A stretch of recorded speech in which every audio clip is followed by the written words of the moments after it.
Welcome back, everybody, once again to Titans Tube. My name is Justin. This is Jake, and we are going to be previewing the Titans Week 5 matchup against the Jacksonville Jaguars on the road in Jacksonville.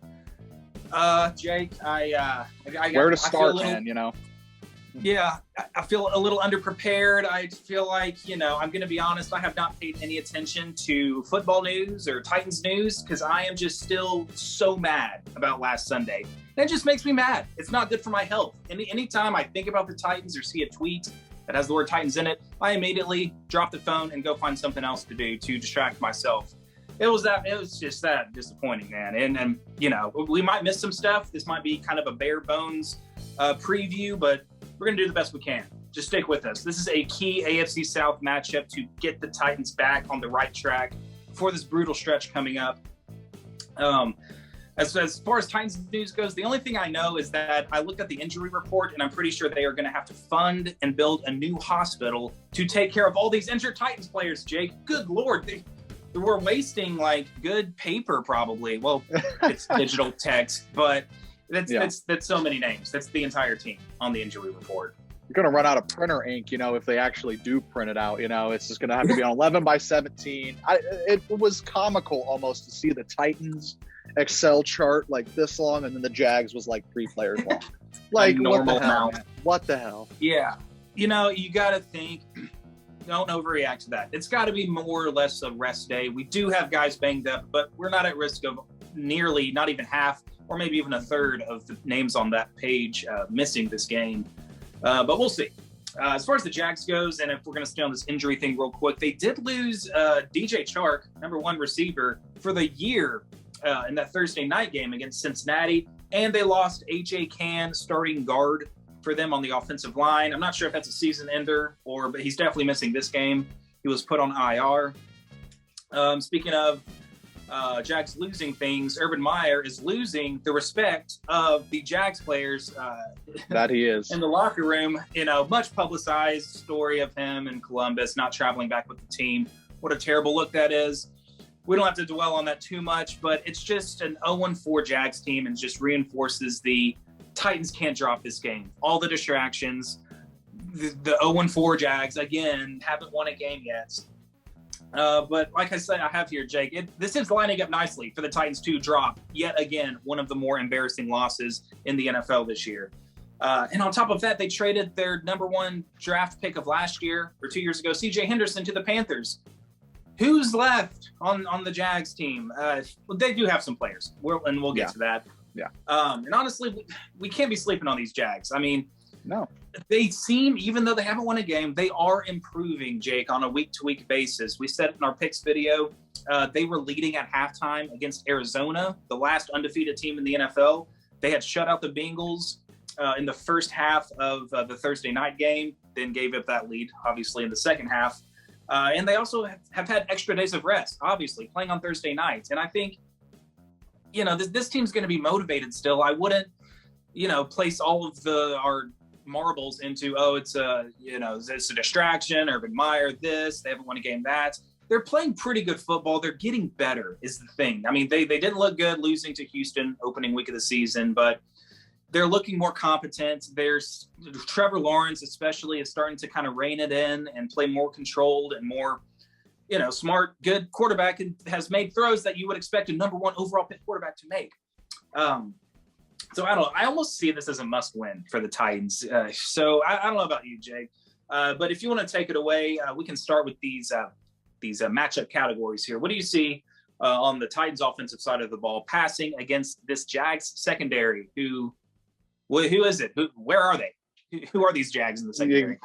For sure. And real quick before I hop into it, I'm with you, Justin. And as the Titans organization, as Titans fans, we have lost every right to sleep on anyone. I mean, we can't sleep on any opponent. It doesn't matter if Urban Meyer's in every headline and he's lost all credibility in the locker room, which he had very little of to begin with. I mean, it's an absolute dumpster fire down there. They're 0-4, and Titans fans are still going to be biting their fingernails at kickoff on Sunday. And that's just the way things are with this Titans team. But anyways, we'll hop into these matchups. Titans passing offense versus the Jags passing defense. Please come back, AJ Brown and Julio Jones. I've seen AJ Brown is back in practice, looks healthy. A lot of beat writers, Paul Kuharsky, etc., saying that he looks good, he looks healthy. Hamstring doesn't seem to be an issue there. Julio's still being held out of practice this week. So if we can just get one of them back, that would be a huge boost to this offense. And, another big please from Titans fans is, can we protect Ryan Tannehill? He's been sacked 17 times, which leads the NFL. And we have, this is our first team offensive line, Justin. It's not like we've had any major injuries. I know Taylor Lewan's coming back from a major injury, but these dudes are who we have, and they're not getting it done. So if Tannehill has more than a second and a half to get a pass off, I know he can be an effective quarterback and a very, very efficient passer. So it's going to come down to pass protection as far as getting receivers open and actually being able to move the ball down the field. And I would like to see a more of a deep passing game as well. And it goes to show that they really did miss A.J. Brown and Julio Jones as deep threats last week, because no receiver separation from the 3 through 6 guys. And, we've seen deep shots to Julio, deep shots to A.J. Brown in the past. So hopefully, if at least one of those guys can come back, we can take a couple more shots down the field. Looking at the Jags side of the ball, their pass defense is ranked 30th coming into this game. 6 touchdowns allowed, only have 1 pick on the year. Kind of similar to the Titans. Titans have 2 picks, but, not so great pass defense, at least as far as the paper statistics are concerned. Shaquille Griffin and 2021 second-round pick Tyson Campbell will be starting at quarterback in this game. And Andrew Wingard and Rashawn Jenkins playing safety for the Jags. Would you give the advantage to the Titans here? I know not very many household names for these Jags. 30th in passing yards per game, only 1 pick on the year. Can we protect Ryan Tannehill and take advantage of this matchup? It's all going to come down to that, frankly. Yeah, that's definitely what it's going to come down to. We got to protect Ryan Tannehill. It doesn't matter who's out there at receiver, even if it is AJ and Julio. Well, it could matter. It could matter a lot, actually, but it comes down to pass protection. We know Tannehill is actually playing really good. He's having a pretty good year. Not as much on the stat sheet, but he's making these throws, and I would love to see Tannehill utilizing the deep ball more. I don't know if it's a Todd Downing play calling thing or if there's something that Tannehill's seeing that's making him more hesitant, but he's laying it on these receivers this year. They're just not coming up with the ball. I love the way Tannehill's throwing the ball so far this year, Jake, and we just got to keep him protected. And even if we don't have AJ and Julio, I kind of hate to say it, that I would still think the Titans should get the advantage here. Yeah. They kind of surprised us with the Jeremy McNichols going off for 70 receiving yards. So maybe that's something we can do if these receivers aren't going to give us anything. Mm-hmm. But I guess, I would give the Titans the advantage in the passing category. It comes down to pass protection, though. For sure. You want to go ahead and take this Titans rushing offense, because Derrick Henry is going to do everything that he humanly can to get the Titans a win, but sometimes it just doesn't matter, Justin. Again, offensive line and pass blocking, and also some play calling too. I was pulling my hair out on some of these play calls. 1st and 10, run up the middle 2 yards. 2nd and 10, run up the middle 2 yards. And nothing was there for Henry. It's not even his fault. And we're always we continually set up Tannehill in these 3rd and middling, 3rd and longs to have to try to convert. It just, at this point in the season, he is by far leading the league in carries. And I'm getting this feeling we're just kind of running him into the ground this early into the season. And I know workload is not a thing on Downing's mind or Derrick Henry's mind. They're just worried about doing whatever it takes to get a win in that moment. And sometimes you're going to have to want to wear down the defense. And maybe that's part of the plan. But I would love to see us change it up a little bit. If we talk about, when Jeremy McNichols comes in, 99% of the time it's going to be a pass play. Let's bring him in and give him the football, give him a handoff. I don't know. That would feel different to give him a handoff instead of giving it to Henry. Just kind of keep the defense on their toes, keep them guessing. And I don't know, maybe pass more a little bit on 1st down. Wild idea there. But just, be a little less predictable is what I want to see from this running offense on the early downs. As far as the Jags front 7 goes, pretty middling against the run. They are 13th in the NFL in giving up 106 rush yards per game on the ground. Miles Jack has kind of been their leader. past few years. Second round pick out of UCLA, same draft class as Jayon Brown, actually, funnily enough. Also linebacker Damian Wilson, second on their team in tackles behind Miles Jack. And Jake, they have a lot invested on their defensive line, starting with Taven Bryan, who's kind of, I guess, more of a rotational guy now, but he was a first round pick in 2018. In 2019, they got Josh Allen in the first round. And then 2020, they have Caleb on Chase on. That was their first round pick in 2020. And Davon Hamilton was third round in 2020. All these guys on the defensive line. And outside of Josh Allen, they really haven't put up a lot of productivity. And even Josh Allen himself, if you look at the stats, I think there's some, Jags fans will say this too, is he's kind of fallen off since he got injured last year.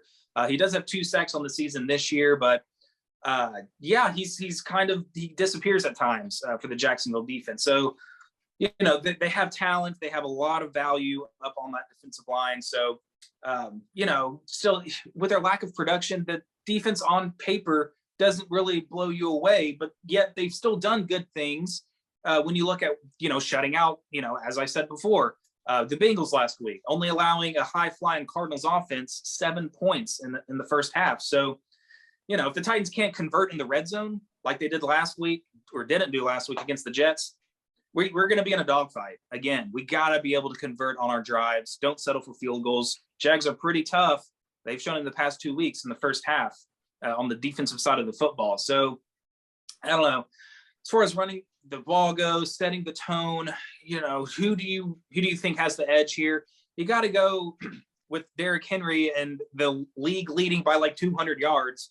That's all we do is hand the ball to Derrick Henry. And it works. I mean, he gets yards a little bit, even when the defense knows it's coming. I don't know. What do you think? I'm kind of grasping at straws here, trying to figure out. All good.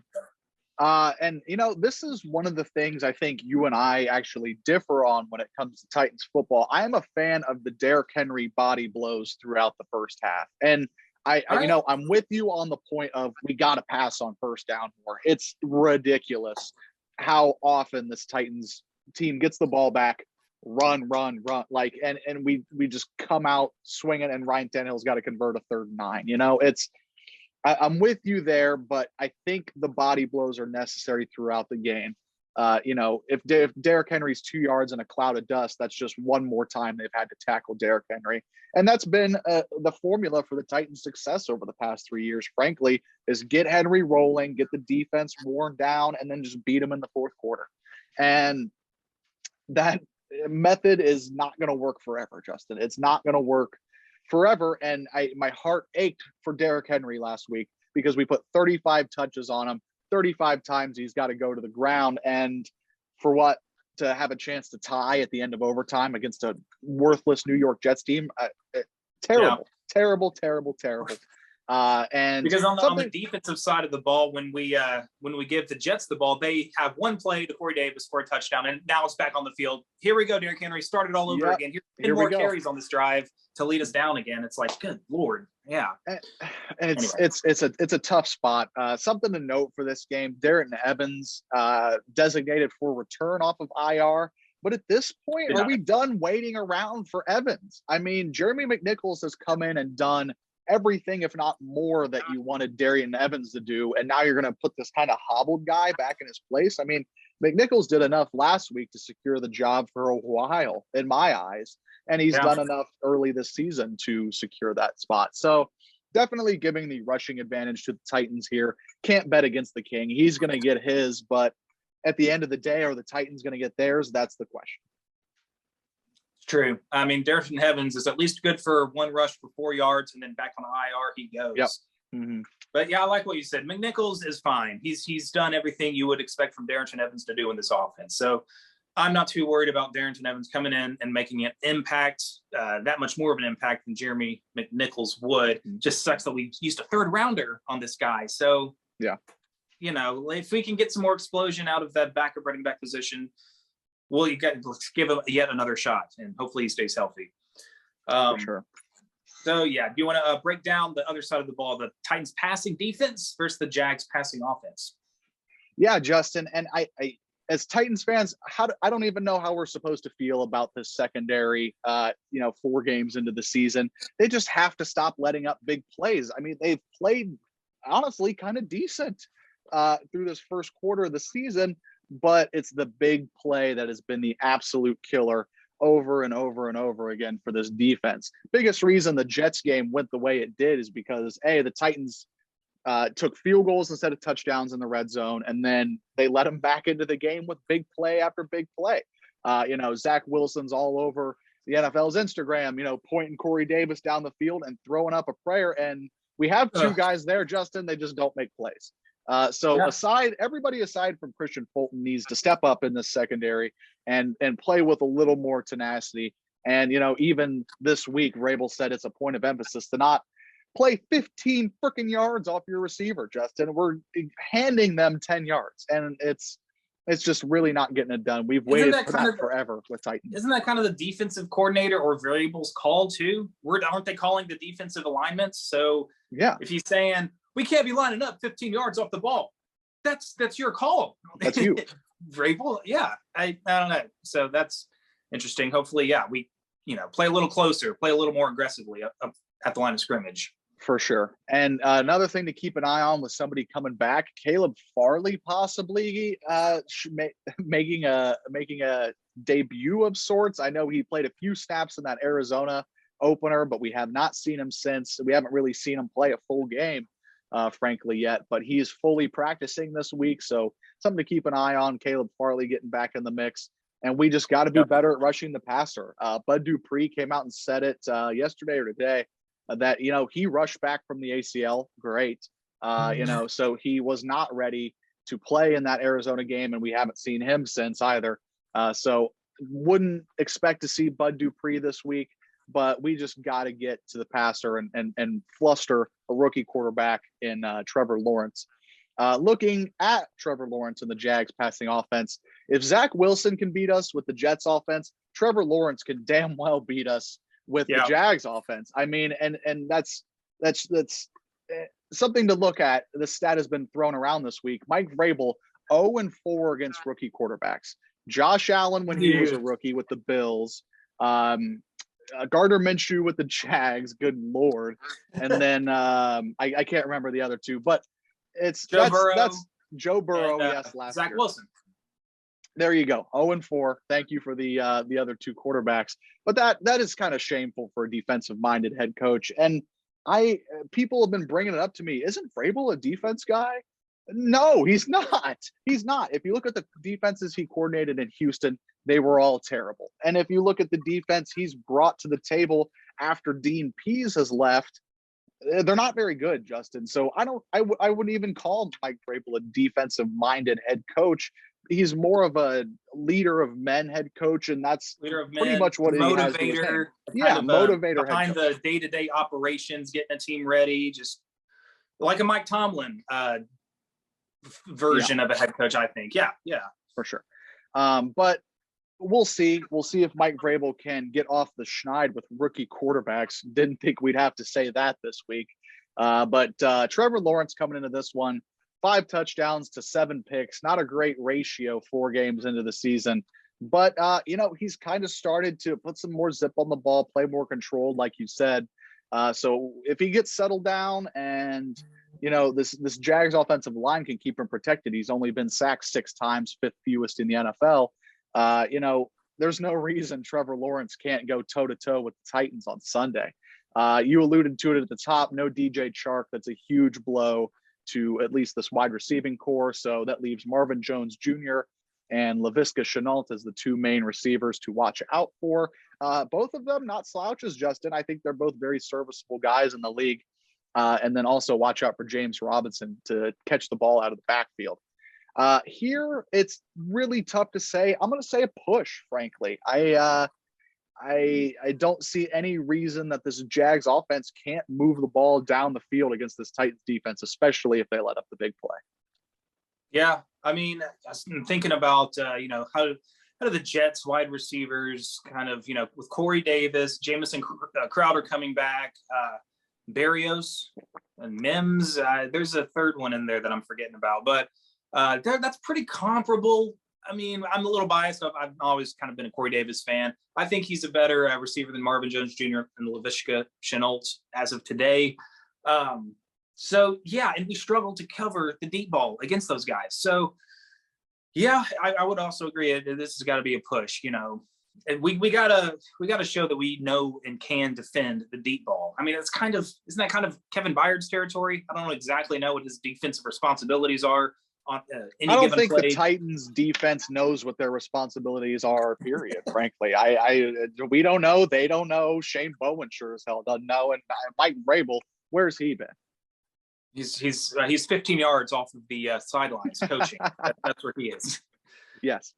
So lastly here, let's move on to the Titans rush defense. Let's be honest, it's been a bright spot. It was a bright spot at least last week against the Jets. I know we actually did kind of struggle against the Colts the week before, but they are coming off a good game, and how they are going to fare against this Jags rushing offense.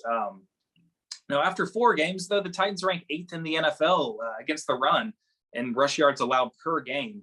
But we do know James Robinson is a quality running back. That's a good find, a steal for the Jags in the draft, which is kind of funny. I got to throw another shot at the Jags. Why are you drafting ETN? I know, it sucks that he got hurt for the year, but dude, James Robinson is a quality back and he's having another good year. You guys wasted a pick on Travis Etienne, unless he turns out to be an all-pro Hall of Famer.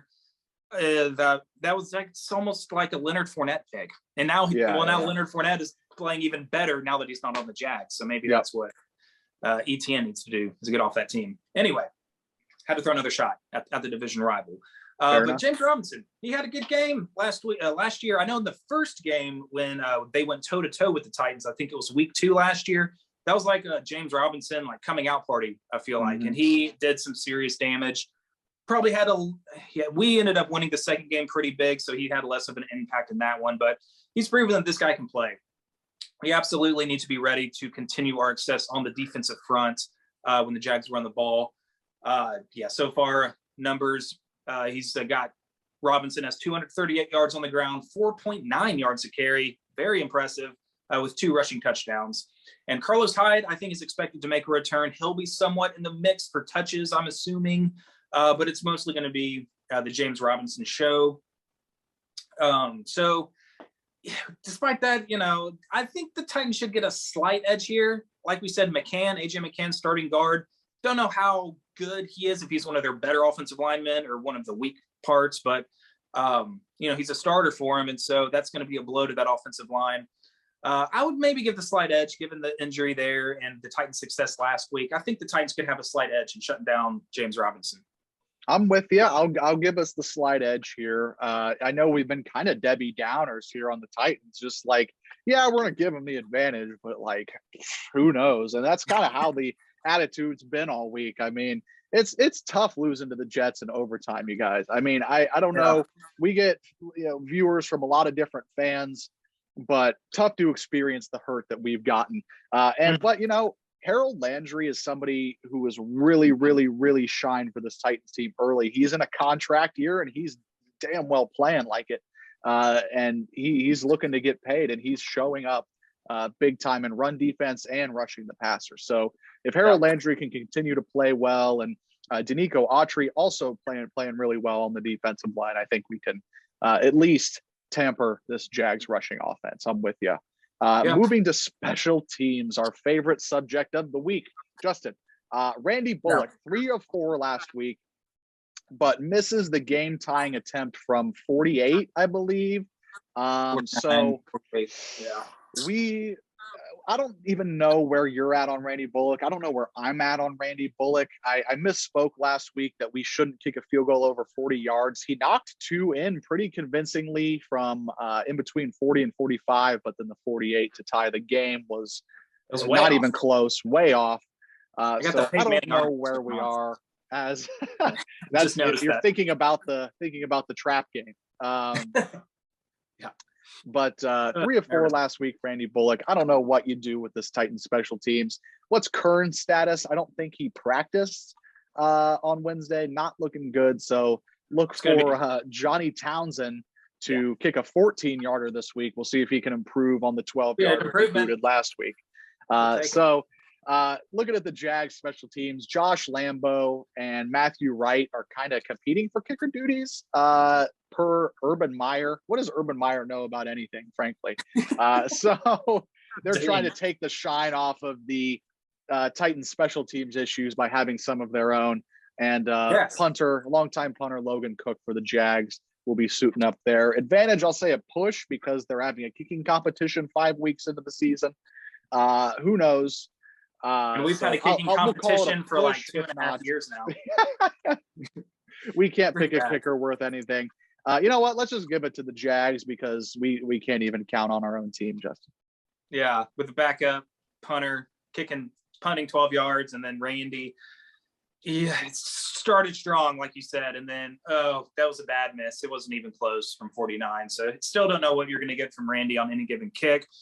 Yeah, sure, give it to the Jags. Logan Cook, I know I'm not too familiar with punting stats, but it looks like he's having a pretty good punting year. So yeah, averaging almost 50 yards a punt. He's got a good amount inside the 20. Hasn't recorded a touchback yet. Random punter stats. So if you're a fan of punters, there you go. He probably gets tons of reps, here. Being on the Jags. Yeah, that's great.